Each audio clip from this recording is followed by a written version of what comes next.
There was a village where children were given one strange warning before they were old enough to walk. Never answer when the forest calls your name. The villagers said it was only a superstition.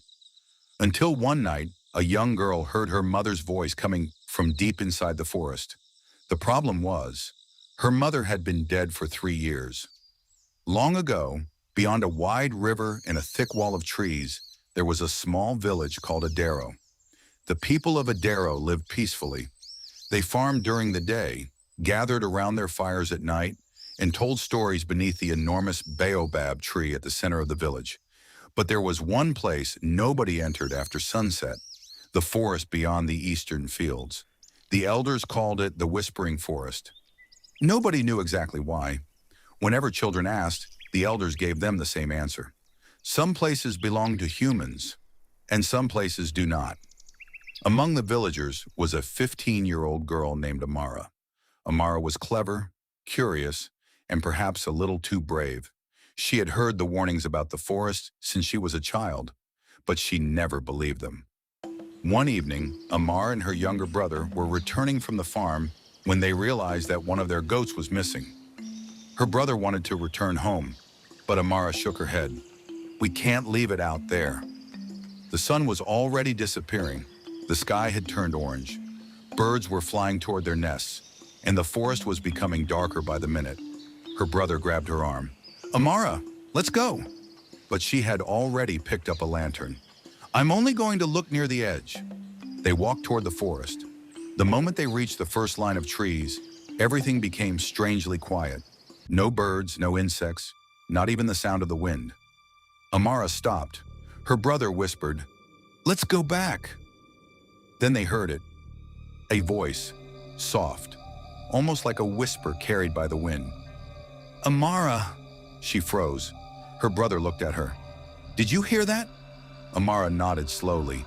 Then the voice came again. "Amara?" This time it sounded closer. Her brother began pulling her back toward the village. But Amara was staring into the darkness because she recognized the voice. It was her mother's voice. Her mother had died when Amara was 12. Amara remembered that voice better than anything in the world. The way her mother used to call her home. The way she used to say her name when dinner was ready. "Amara!" The voice came from somewhere inside the forest. Her brother started crying. "That's not Mama."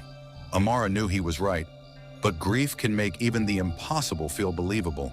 She stepped forward. "Amara!" her brother screamed. "Don't answer!" But Amara had already whispered, "Mama?" The forest went completely silent. Then something laughed. It wasn't a human laugh. It sounded like several people laughing at the same time. Amara dropped the lantern. Her brother grabbed her hand. They ran. Branches scratched their faces. Roots caught their feet. Something followed them. They could hear footsteps behind them. Slow footsteps. 1, 2, 3. But whenever they turned around, there was nothing there. Then Amara heard her mother's voice again. This time, it came from directly behind her. "Why are you running from me?" Amara nearly stopped, but her brother pulled her forward. "Don't look back." They ran until they reached the edge of the village, and suddenly, the footsteps stopped. The villagers had heard their screams. Several men came running toward them with lanterns. Amara collapsed into her father's arms. She tried to explain what had happened, but the moment she mentioned her mother's voice, every elder became silent. The oldest man in the village, Baba Todd, slowly walked toward her. "Did you answer?" Amara couldn't speak. Her brother answered for her. She said, "Mama." Baba Todd closed his eyes. For a long moment, nobody moved. Then he said something that frightened Amara more than the forest itself. "Then it knows her name." That night, the elders gathered around the fire. Baba Todd finally revealed the secret they had hidden for generations. The forest did not simply whisper, it listened. According to the old stories, there was something living deep inside the forest, something that could imitate the voices of people you loved. It could sound like your mother, your father, your husband, your child, anyone. But there was one thing it could never do. It could never enter the village, unless someone invited it by answering its call. Amara's blood turned cold. "What happens now?" Babate looked toward the forest. Nothing. He paused. If you never answer again? But that night, Amara couldn't sleep. Just before midnight, she heard something outside her window. Amara! She pulled the blanket over her head.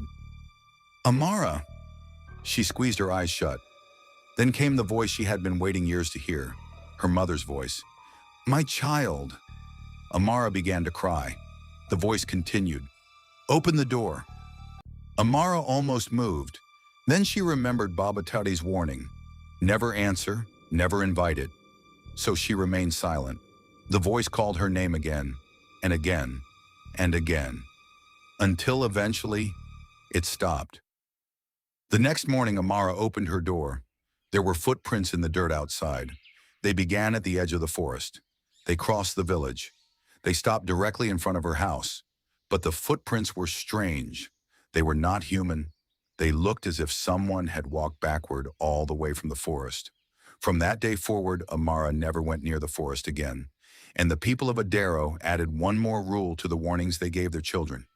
If you hear someone you love calling your name from the darkness, make sure they are really the person you think they are. Because sometimes, the thing calling you home is the very thing you should be running from. If you enjoyed this African folklore-inspired story, subscribe to Truth Treasures for more African folktales, mysteries, legends, and unforgettable stories. And remember, not every voice in the darkness should be answered.